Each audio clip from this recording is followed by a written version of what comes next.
So they take us to some random hallway of some random house. And here, behind that utterly random door, with no signs or anything, is a shop that exists only for locals.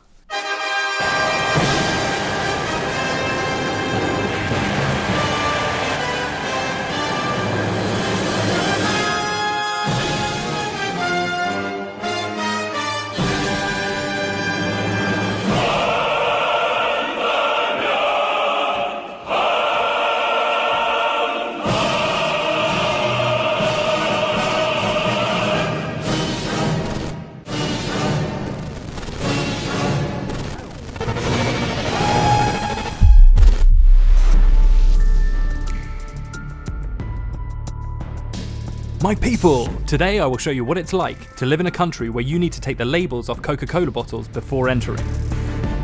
Cars in villages here run on wood. Every PC must be registered with the police, who will then check it on a monthly basis.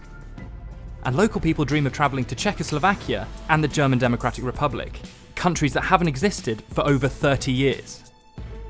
Newspapers state that their president can predict the weather.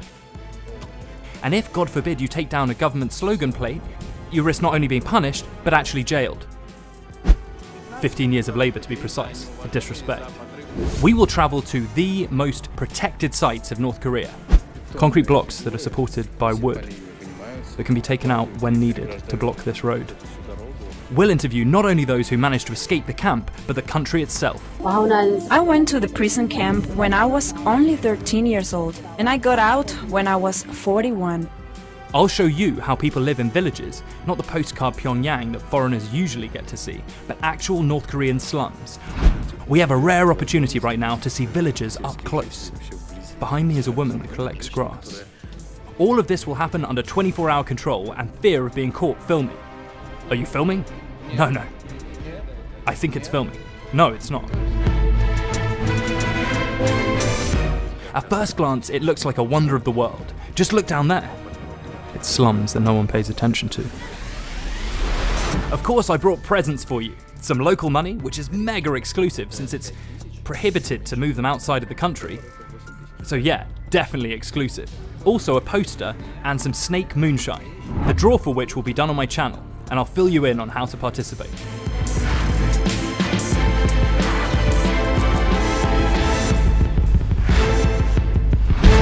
This is Leodor and our series on people. Subscribe and I won't disappoint. You see this guy next to me? He's a journalist from AP. That woman in national dress is part of his convoy. 2 more are waiting outside, and one of them is a Secret Service agent. This is how it's done here. For a journalist to enter the country, he must be invited personally by the government. Make some kind of report here? I hope to, yes. Yeah. The guys from another acclaimed TV series were also hoping.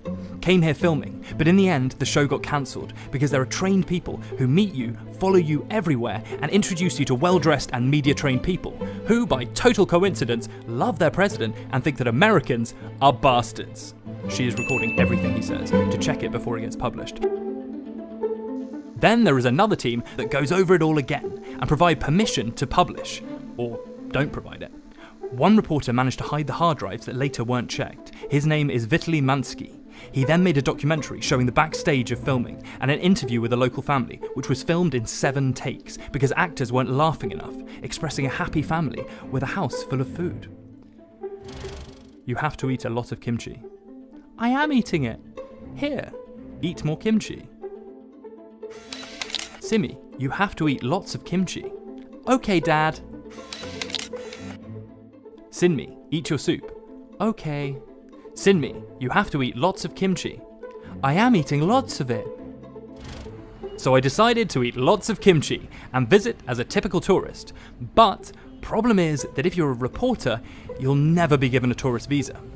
So I got employed by a law firm and worked there for 2 months, then got my papers and was granted a permit. Since Koreans fully trust the papers, a plane to China, then train. Actually, it's the only chance to talk to North Koreans, so we're not specifically prepared to talk to foreigners.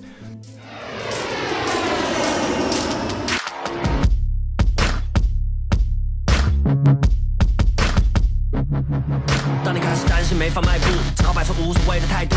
金玉其外，败诉其中，真正的霸主不用外露，更不用谁来帮我带路，跟我路一直在脚下踩。只要我想要的都会有，倒是从来都不需要老爸买。All by myself， 跟你不同，心甘情愿的当个蛀虫。我想靠自己的双手赚，哪怕有段时间特别穷。你说没钱就没朋友，那种朋友跟钱走，他们只会对你蹭红酒。一旦出事没人伸援手，我早看透。 They are letting us onto the train now. This is my ticket. This is what it looks like. If you ask me whether I have fear, to be honest, I do. Because when I was preparing for the trip, I had peace of mind. But then I stumbled upon a story when an American student went to Pyongyang with the same tourist visa, just like mine, stayed at the same hotel, even his itinerary was the same. And he wanted to steal some propaganda. It wasn't a flag, it wasn't a crest, not the president's picture, just a red poster that read, "Let's all be patriotic like Kim Jong-un." He got 15 years of labour camps for disrespect. Worst decision of my life. But I'm only human. An international scandal followed suit. Even Trump took part in it. The student was released, but in some strange state.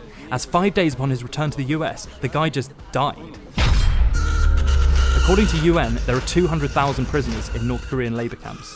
And taking into account population of 25 million, it's about 800 people per 100,000, which is more than in the US, China, Russia, and everywhere else in the world. Apparently, the whole national North Korean football team that lost the championship in 1966 was sentenced to a camp, partly because they got drunk before the game. North Korea denies this. They even made a documentary about them, 30 years later, showing the players in good health. But then again, you never know where they were for the intervening 30 years.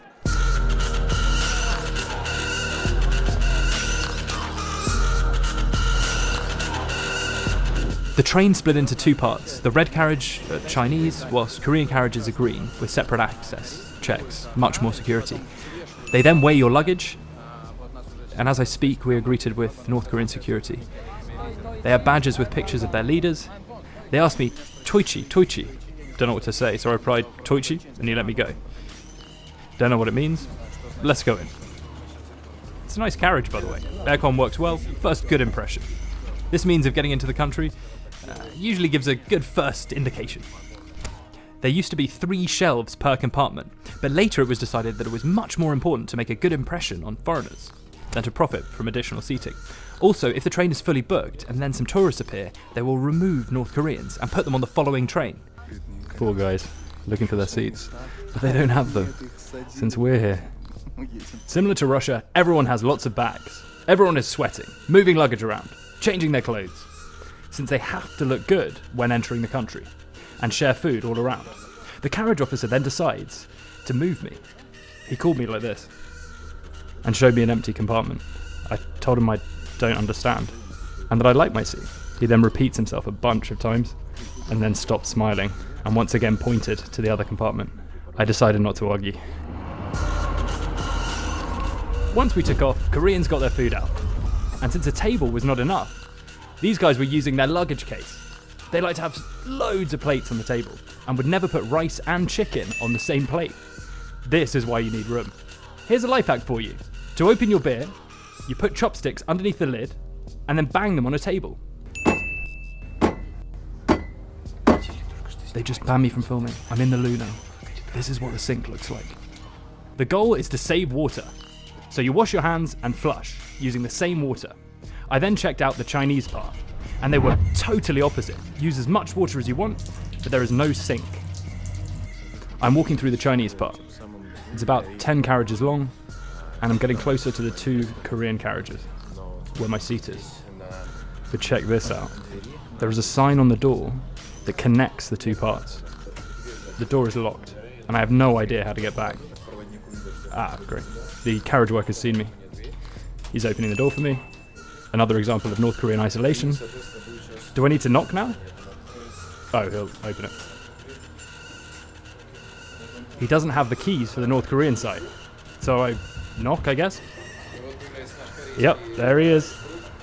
Our North Korean friend with his shirt undone. Letting us into the North Korean side. Entering the isolated part of the train. Once I'm in, he caught up with me. Made up his shirt and asked me to film myself intact. Asked me to film him buttoned up. They actually understand Russian. Don't give it away, but actually they understand it. It takes 1 day to get to the border, and 1 more day through the DPRK. 更不用谁来帮我带路，跟我路一直在脚下踩，只要我想要的都会有，但是从来都不需要老爸买。All by myself， 跟你不同，心甘情愿的当个蛀虫。我想靠自己的双手赚，哪怕有段时间特别穷。你说没钱就没朋友，那种朋友跟钱走，他们只会跟你蹭红酒。一旦出事没人伸援手，我早看透。 It's night here. We're getting closer to the border. Border controllers meant to come to check the bags, phones, laptops and the rest. I need to prepare.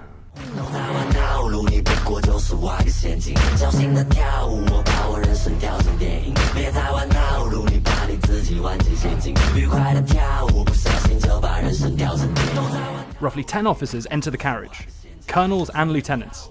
And look, they ask people to remove the labels from Coke bottles. Poor guy rips it with his teeth because it's from an enemy state. But when you don't have a label, no one would know. The other guy rips off labels from the Tabasco sauce in the bathroom, since it's also made in the USA. Hatred towards the US is one of the pillars of this ideology. We'll discuss that later.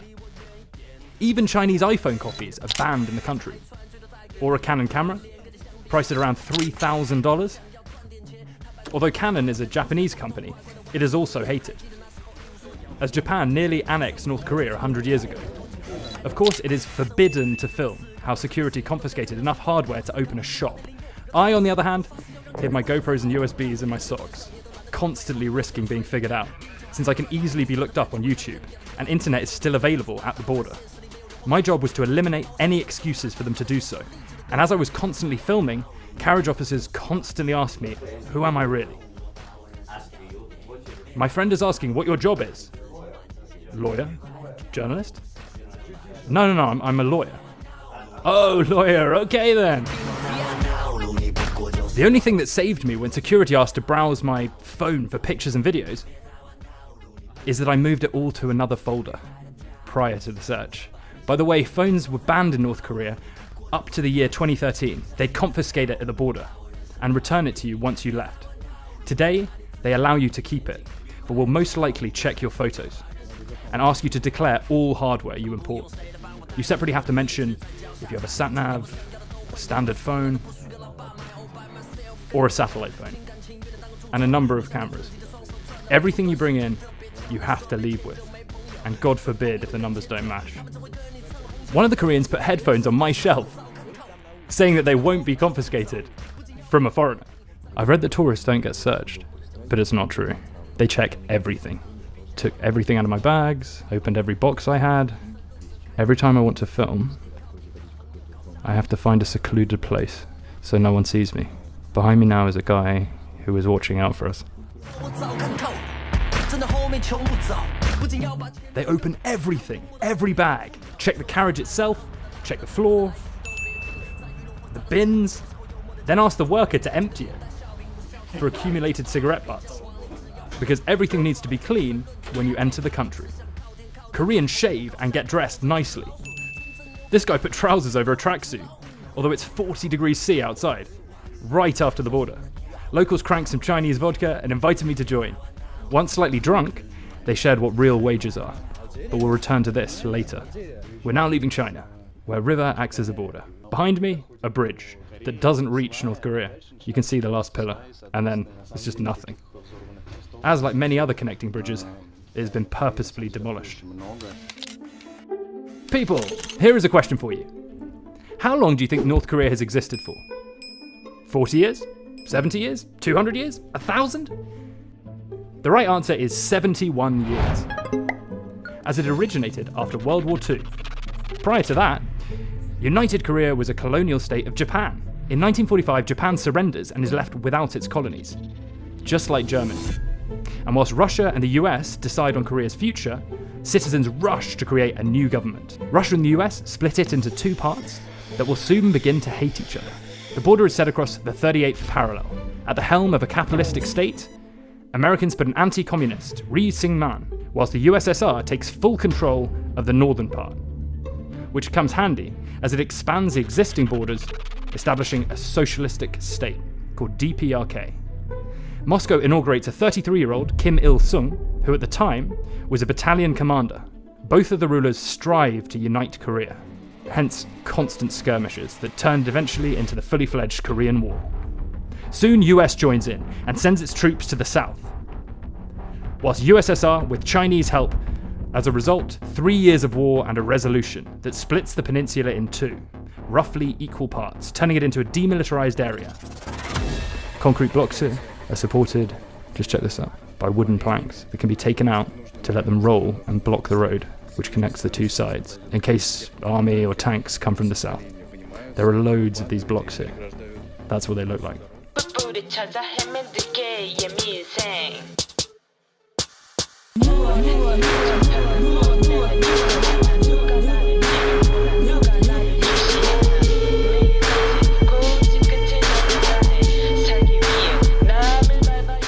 The hatred between the two parts is so big that North Korean propaganda states that children have to give blood in capitalistic South Korea in order to pay for school and university. And after lessons, they clean shoes for the US Army. All roads that lead deeper into the country boast concrete blocks that can be triggered in case of danger. They can be found both on highways and on secondary roads. A town close to the border is accounted for as an enclosed area, and all visitors must file for permit 2 weeks before visiting, and your reason for visit must be incredibly good. This is what the permit looks like. It has to be shown every 4 checkpoints. Mind you, I could have been jailed for espionage for taking these photos of a government checkpoint.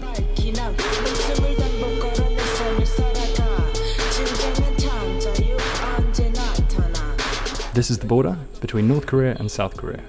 Lots of US soldiers on that side, and as they say in North Korea, the South Korean Toy Army.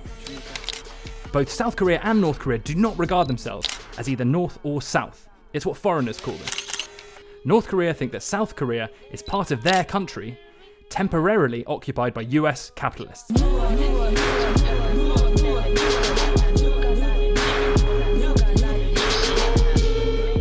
It is for decades that North Korea has isolated itself from the world, trying to prove to its people that it won that war. This is done by not letting anyone out of the country, except for approved government officials. And this is why it's a norm to see barbed wire close to water, so no one can abandon the state. They are also eager to reassure the outside world. But the postcard North Korea finishes as you delve further into the country. On our way from China, we see a promenade and broken carousels to make it look nice from the Chinese side. In reality, it's all rusted, never works, and there is no one around since it's a militarized area. Next, you see the truth. Herds of sheep next to buildings, people fish in puddles, not even lakes, kids swimming in grey water, or a child playing in the leftover sand from construction works.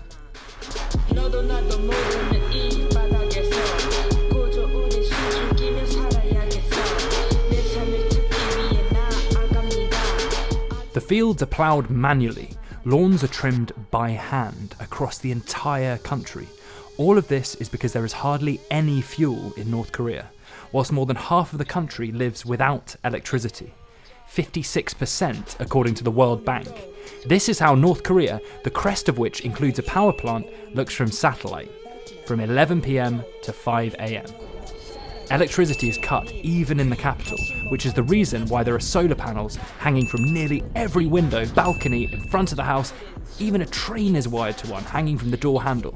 Locals' reaction to our super modern train is as follows. The real North Korean trains that no foreigner has ever stepped into look like this. The carriages are so old that they can't even be scrapped, but are still used on routes, and instead of air conditioning, it's plastic bottles that hold the window open. People are sitting one on another. There is clearly not enough space. The architecture of all of the towns along the border are very similar to one another. I guess it works as follows. Along the train rails there are trees with some nice painted housing, and behind it's slums. They are usually fenced so you can't see through, although there are places where the fence is either in ruins or hasn't been built yet, which allows us to see what's on the other side. It is clear that there is more than one family living under the same roof. A building with different roofing means that one family sourced tiles and that the other didn't bother and left metal sheets only, and some just pile wood planks. This is what the slums look like from inside. Some wood because no central heating, naked stone walls, plates and belongings on the floor, as there is no furniture. There is no asphalt in the villages, no plumbing. Locals wash their clothes and bathe in the river. These soldiers are bathing after work. You can also see cars running on wood in some areas. This picture was taken by an AP reporter in 2014.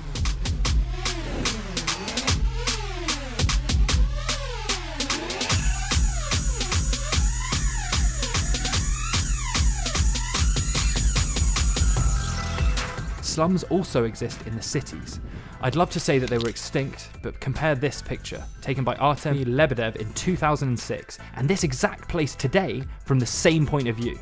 I don't see changes. The only difference is that the fence is made to look like the building has changed colour from white to green. And when I asked my guide what it is, she pointed in the other direction and said, "That's where the beautiful lotus flowers are grown." Mind you, people even live in partly demolished houses, half of which is missing, but people still live there. After work, the parks are full of people, sitting on the ground in their office wear, playing card games. Women are also here, but grouped separately, at their own spots. Main thing is to take off your shoes. Koreans have a strange way of resting. 2 women are sitting on bricks. Some guy pissing next to the main military museum.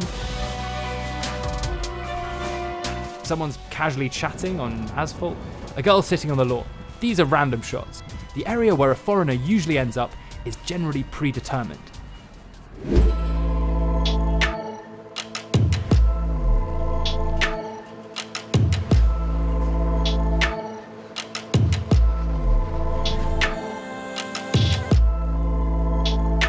This is the most good-looking street in Pyongyang. It's teeming with new builds, including the most beautiful building that I saw here. Our country gives these flats to university employees. Yep. This version of socialistic wonderment is told to everyone, from tourists to foreign government officials. That same street from bird's eye view, around 50 tall buildings. Taking into account that a 9-story building houses roughly 150 flats, although these buildings are much higher, we end up with 25,000 flats. Where do they find so many professors? I struggle to understand, but most of these flats are empty. Absolutely no signs of life, empty balconies. Here is a populated house for comparison. Curtains, flowers, mops, bottles. New builds are for postcards and for foreigners to see. It's the only street where you're allowed to walk, although with security, and only for 10 minutes, North Korea strives to make an impression. As an example, there is a nice bright house behind this monument that symbolises prosperity. Now, if you look closer, it doesn't even have windows. No one lives there. It's just a box, built so the background looks nice. Here is a train station looking nice and beautiful. You would never guess that its roof is rotting from rust. Fountains nevertheless work and are nice looking. But how much do they cost to run? These outdoor pumps run on electricity, which is like gold across the country. Even the most expensive hotels are sometimes left without it, including the lifts. Typical schools never get shown to visitors. You can see children cleaning the grounds. I spotted this from the 20th floor. Whilst girls wash the fence, these guys take care of the grounds that are clean as it is, so they just wipe air for about 30 minutes. Can't say they're keen anyways. A separate employee makes sure that both students and teachers are never late. Opposingly, this is the school I was brought into. The building looks like a parliament house. Inside is a kind of a school for exemplary children and an exemplary performance on stage. These girls looked a little bit weird to me, so I zoomed in and saw that they're not actually playing at all. The music is pre-recorded, and this is just part of the show. Sound comes out of a JBL speaker, which is another hostile company. Next door, kids are on exemplary laptops, some of which aren't connected to the mains and don't have any cables in general. Computers run on Windows 95, but not many people know that North Korea has its own operating system based on Linux. It looks like a Mac OS, but buttons to close and enlarge the window are square instead of being round. Instead of Apple in the corner, you get a red star, which is what the OS is called. This OS makes occasional screenshots of your laptop, saving them to a folder a user can't access. All computers in North Korea, even if you can afford one, must be registered with the police. You have to go to the police station and then they will come and visit you once every 2 months to check your PC. Moreover, this OS does not open files that were not made on your PC unless there is a special chip in place. If a company that you work for gives you a USB with such chip, you'll be able to open your files. But if it's a non-chip USB, you won't open even a text file. Internet is not allowed in North Korea.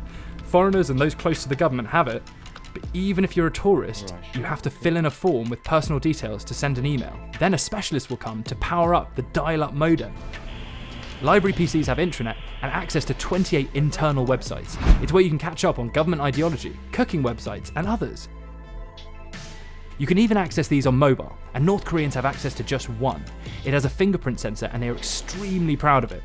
And 4 main apps. Phonebook, an app that has addresses, and since SatNav is forbidden, it just stores street names. Next is messaging, and the last app that lets you receive messages from the government. Через это мы можем читать. We can read newspapers via this app. Newspapers? Really? As for games, there is chess. North Koreans pride themselves that the phone needs to be charged only once every 2 days, and it's understandable since there is no data. I only saw government officials with these phones, and its cost is around $300. Journalists who managed to test the phone wrote that they checked the serial number, and turns out the phone is made in China, and only OS is set up in North Korea. Don't know if the mobiles are tapped, but they definitely record the foreigners. Each hotel room has a radio-looking thing. I'm really surprised by this, by the level of the country's development and how extremely advanced it is. A typical radio needs 1 cable. This, though, has a myriad. When I showed this to tapping professionals, they said that's too many cables, even for recording equipment, suggesting add-ons. I cannot confirm if this is tap equipment, but current tech allows for microchips to be attached to TV cables or even a window, decoding vibrations from glass. I doubt they tap absolutely everyone, but there is definitely an opportunity to do so. It's interesting that the radio doesn't work in any of the hotels. Tourists are under constant control, and even within hotel buildings, you can't just go anywhere. You're allowed to walk around your floor and the first floor. Stairs are banned also. The itinerary of every tourist is planned well before you visit and must be approved by the government. It is then constantly verified by minute, 24 hours a day. I'm followed by 3 people, and I mean followed all the time. I can't even go from my room to a breakfast area without being followed. They meet me and take me there. That's them there. By the way, our guide has that phone I showed earlier. 6 missed calls from the government. It is interesting that it takes roughly 20 steps from my hotel to a restaurant, and still, you see that woman behind me? She'll now just stand there and watch me walk, just in case I decide to turn somewhere else. As a tourist, you don't get any free time to walk around. If you disobey, you risk being deported. Your guides, who stay at the same hotel as you, but with different rooms of course, file daily reports. That woman there is currently doing one. They are all basic guys, but those who can randomly ask you to show them your phone. First time it happened, I was in awe. Gave him a locked phone. He didn't know how to unblock it and asked me to show him pictures. Started going through my family photos, but luckily, North Koreans don't know of the existence of a recently removed folder. I have a few spare seconds now, and check these number plates out. They are all blue.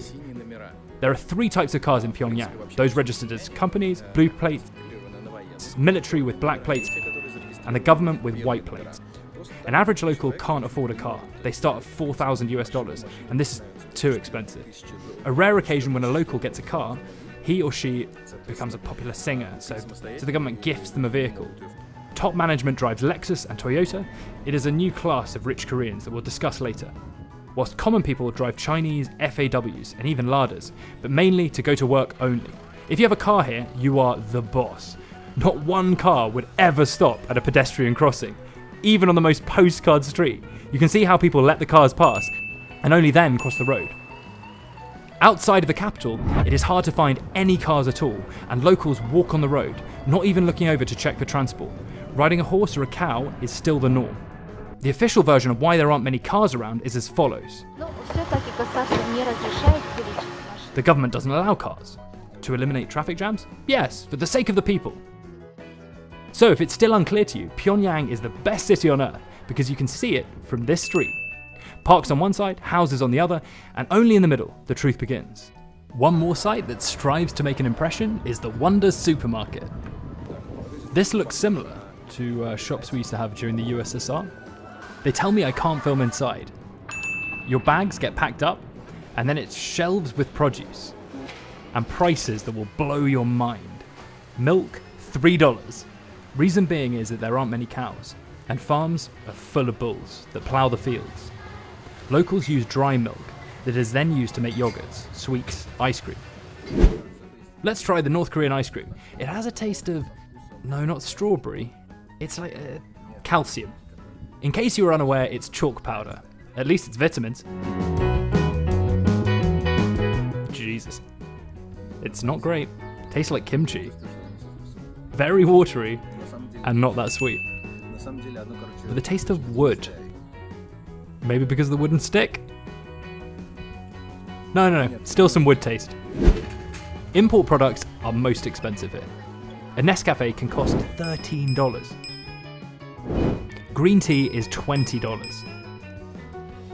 Local produce is much cheaper. Instant noodles cost 50 cents. But mind you, the taste is very different. There's no Coke here, no Fanta, no Sprite, since US products are banned. There are similar drinks. This fake Fanta is 1/7 of a dollar. Hold your applause though. Someone appeared right when I was about to test the Coke, so I've saved it until now, to give you my genuine impression. First difference is the label, a very unstable label, with a QR code. Yeah, a QR code. Who needs it here? In a country with no internet. A distant taste of Coke, but with added other tastes of some car liquid, like engine oil or something, brake fluid. This supermarket is generally for tourists and government officials. Some products are only available to locals, as for example, we couldn't buy a notebook with "for school use" written on it. Not allowed. Not allowed? Really? Only for Koreans? It's not the average Koreans that come here either. There is a face control on the doors, and these two women tell the security who to let in and who to turn away. Like here, for example. He just tells these people to leave the grounds. Average locals buy produce under bridges. Here, women on bikes sell fruits and veg, and all of them sell something separate. One sells apples, one sells watermelon, lemons, and so on, to eliminate competition. Villagers on this street sell ice cream. Of course, they have markets here also, with bags of rice on the ground, regardless of whether it's rain or snow. Even soldiers sell produce. This one has seaweed. This is an example of a city shop. Random black door and a shop sign. Some, though, don't even have a sign. This is a random porch of a random house. And here, behind some random door, with no signs, is a grocery shop. For locals only. Opposite to a fire extinguisher is the entrance, with a clerk's phone number, in case he's not in. Employees live right in the shop. They have a washing machine, a shower head, with sleeping quarters down the hall. These shops can be found in residential areas, so you don't have to carry produce over a long distance. Groceries are given with ration cards. Everyone has a special card book, and this is how we get groceries. Yes, that's right. So you get rice, well, what else? Rice, meat, oil, pasta. On holidays we get additional stuff, like sweets and cookies. We also get soap, toothpaste, and chemicals. And even clothes. Is it like a uniform? Something the same that everyone wears? No, just casual stuff. Not pants, but underwear. General stuff. Ties for boys. Main stuff, basically. And if it's some other clothes, then you pay with a book. You have to work for that. According to propaganda, the average wage in Pyongyang is $50, but those who fled the country say it's $5. This is still a lie though. Let's assume that the actual number is $20 to $30. In order to earn more, you need to have a permit to work abroad. The shop that I showed you just now was filmed in the North Korean part of China. To understand how these guys were allowed to open a private shop of a socialistic state, but abroad, it's important to highlight that the Soviet system began to crack as early as the 90s. Breakup of the USSR resulted in a dry up of oil, coal, and other supplies at preferential prices. From then on, the North Korean government had to pay for everything in cash and at market prices. A free 700-gram ration that originally included flour, potatoes and corn got decreased to 492 grams, and then to 180 grams for pensioners and disabled. This is roughly half a glass. This was followed by floods and an extreme hunger began. You were lucky to even catch a rat, and people turned into cannibals, with dead bodies filling the streets. Propaganda states that around 10,000 people died. Foreign organisations state a different number, from 1 to 2 million people, 15% of the population. Women and orphans tried to flee, but the government stopped them by every method.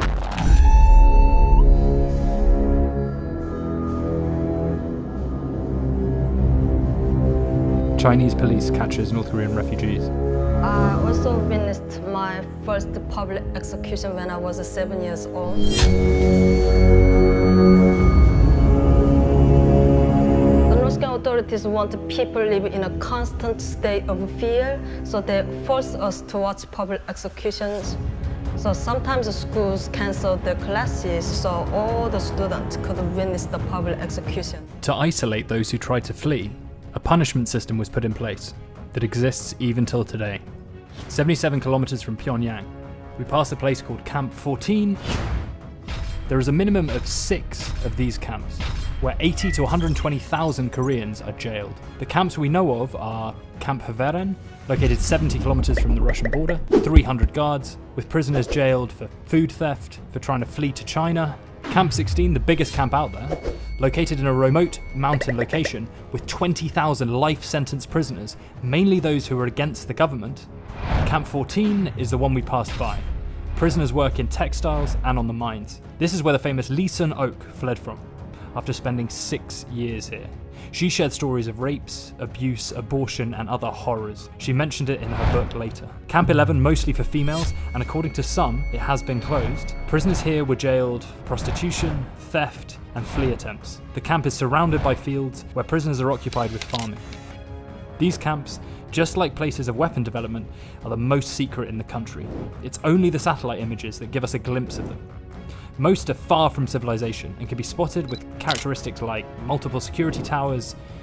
These shots show how armed soldiers watch over farming prisoners, who later carry stones and wood. Unfortunately, we don't know where these shots were made, and there is a chance it's not even a camp. Things that happen inside can only be shared by those who were there and managed to flee. This is Kim Hee-suk, who managed to speak out once in South Korea. I went to the prison camp when I was only 13 years old, and I got out when I was 41. My entire family went to prison. Some were taken to the mountains, others were put in different labor camps, all because of my grandfather's one mistake. He escaped to South Korea during the Korean War. Yeah, in North Korea, the whole family of a criminal gets jailed. Husband and wife are allowed to live together, and there is a school for kids born in these camps. Camp consists of 2 parts. Absolute control part for those doing life, where you won't find ideology lessons, and portraits of the leaders. Prisoners are deemed hopeless and unworthy of North Korean ideology. Everywhere else though, portraits are a must. In underground carriages, they cover the Made in Germany plaques. Government prefers to tell its people that everything is manufactured locally, while some trains are made in Western Germany. The cult of the leader began to form a year after North Korea was established, up till now remaining one of the pillars of North Korean ideology.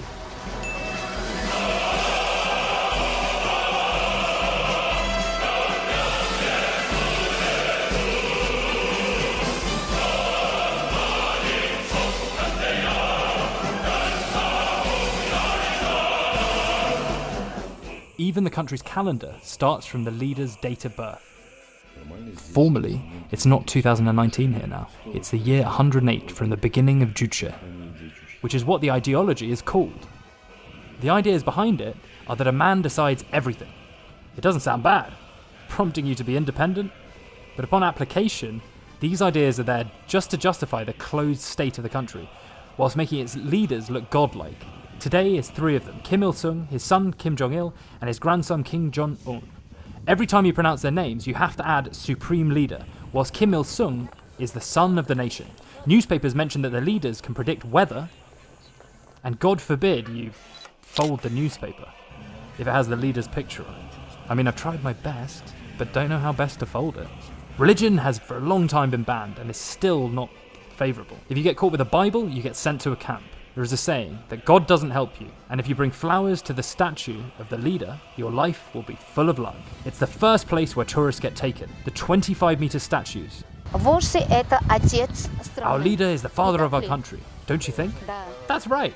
If I'm going through hard time, I come here. Our leader has not only united the country, but also freed us, became the stepping stone for the country we lived in, serving as an example of how to overcome difficulties. So I look at him and think that just like him, I will overcome my personal problems. It's how you calm yourself, right? This is what calms me. It is mandatory to buy flowers on the way to the statue. These flowers are real, unlike those that were bought for kids, which were later returned to the shop. There are rules when you approach the statues. Do we stand here? You form a row and bow for about 5 seconds, twisted in half. Afterwards, there are even more rules. To enter the building, where embalmed bodies of the leaders are, you have to wear a suit. Then you form a row of 4 people each. Rows with locals are organised by height. Then everything is taken from your pockets. And even this one pill that fell out of my pocket had to be left outside. You have to button up, fully, and walk with your hands in front of you, or along the body, not behind your back. Once you reach the body, you have to bow 3 times. Once near the feet, then near left side, then the right side. There are people there who navigate you around, showing what side of the column to take. They are all armed. It's an army, put simply. Yeah, it's not an excursion, it's a visit. Because Kim Il-sung is obviously alive, taking selfies in front of the building. Your hands must be close to your body. You cannot smile much and can't hold hands with your family. If anyone is still not convinced in the greatness of the leaders, there is a museum of gifts to change that. 4 hours of non-stop walking, floor to floor, endless rooms, gifts and details about them, what country, what year, etc. Starting from planes, all the way to knives, and the most basic cups that can be found literally anywhere, for pennies. I mentioned this gift, a crocodile with a tray of cups, in the visitors book, which sparked endless questions. As per, why the crocodile? Did it look funny to me? I said that it is a symbol of strength, that the DPRK does not use aggressively, and they were happy with this. Lots of presents from Russia, minimum 10 bear furs, from some regional municipalities, factories and other organisations. Everything is described in detail. How much the gift weighs, even weight of cars is mentioned. There were gifts from Stalin. They asked me if I've ever seen such cars. I replied positively and they got upset, saying that in this museum, you are meant to see things that you've never seen. This is how they form the cult of the leader. And for a child, I'd assume it's all very impressive, getting him to think that the leader is really the supreme one. The biography of Kim Il-sung is one of the main subjects in school. And children who only have holidays in August parade the streets, singing patriotic songs. The flags cannot be put on the ground. It's not only the uniform that is the same for everyone, but also haircuts, clearly displayed by these girls. Slogans and posters aimed at supreme leaders can even be found in kindergartens, where children learn how to read. Such posters with guns and spires are also the norm here, whilst it is recommended to only draw pictures that would bring joy to the leaders. So here is a picture of a USA tank in flames. Hatred towards the US is ingrained from a young age, as one of the most popular cartoons, remaining for 35 years, is a chipmunk and a hedgehog, in which the US is represented by wolves, the baddies. During school years, children visit museums of damaged US tanks, which are kept in pristine condition, wiping dust on a daily basis. These are American bombs that they dropped on us during the war. This is all in great condition. We look after it all. There's a funny film about a US ship that was captured 50 years ago that is constantly shown here. And just listen to the words they choose. Those arrogant imperialists from the US tried to impose their sick-minded will. arrogantly raging across the whole world, did not even look back trying to escape. The hate is so big that locals don't know a single world celebrity. Do you mean the Beatles? You heard of them? No, I haven't. Do you like Michael Jackson? We are not allowed to listen to any American music. Only other singers can, so it's only for musicians, right? It's strange that hatred towards the US did not stop with Kim Jong-il from having a MacBook Pro with a 15-inch display, which can now be found in the museum, but filming was not permitted. There are many speakers in the rest areas of the city, via which leaders can communicate to the people, pushing their ideology, serving as another form of propaganda.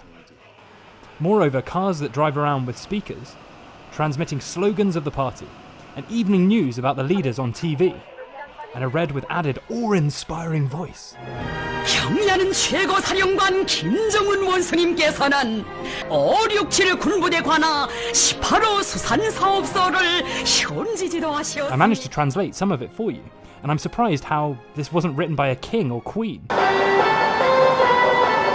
선진적인 방농법을 적극 받아들여 All farmers actively took progressive thinking of our supreme leader, sinking it deep into their hearts. Our leader Kim Jong-un has visited a kindergarten, following his promise. These kids have no deprivation and limits. This is how it will be from now on, said the supreme leader. There are two main TV channels in North Korea. One starts broadcasting from 7 p.m, whilst the second works on Sundays only. This channel is Chinese and it is aired in hotels only. For the rest of the time, North Korean channels look like this. As for international news, they're broadcast once a week, on Sundays only. What surprised me, I recently met a local Korean, and she is aware of some local Russian news, but also dreams of visiting Czechoslovakia and East Germany. Can you believe this? They managed to know some local, minuscule Russian news, but fail to know that certain countries no longer exist for decades. Stories about failing socialistic regimes do not work in favour of the government, and propaganda is one of the main budgetary expenses.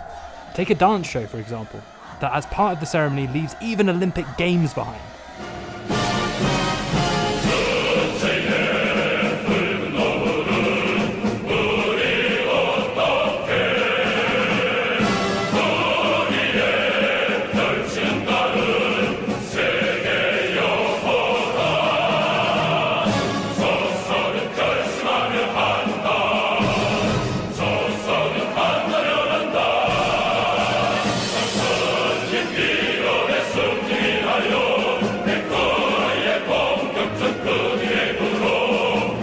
Tickets are distributed via factories and organisations.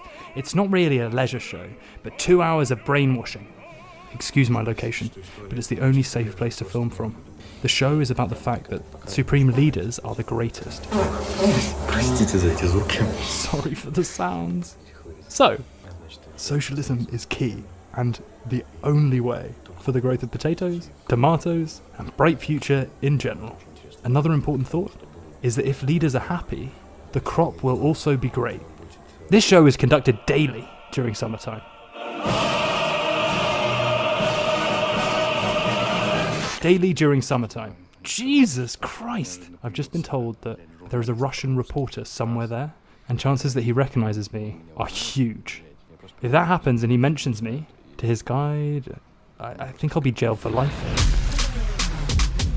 In the next episode, you'll see me hiding from Russian journos in women's sunnies, and how I try and escape my guide, 2 meters away. We'll find out how much do locals earn, and translate them chatting to one another. As it turned out to be very interesting. They clearly didn't expect that I'd ever be able to translate it. What should I tell this prig? I will also show you why North Korea is not a socialist state any longer, and how did the upper class appear, with Burberry bags, buying those empty flats in the postcard quarter. Flats there are empty, because supply is much greater than demand. Flats below the 5th floor are most popular, as when there is no electricity, they become the most convenient.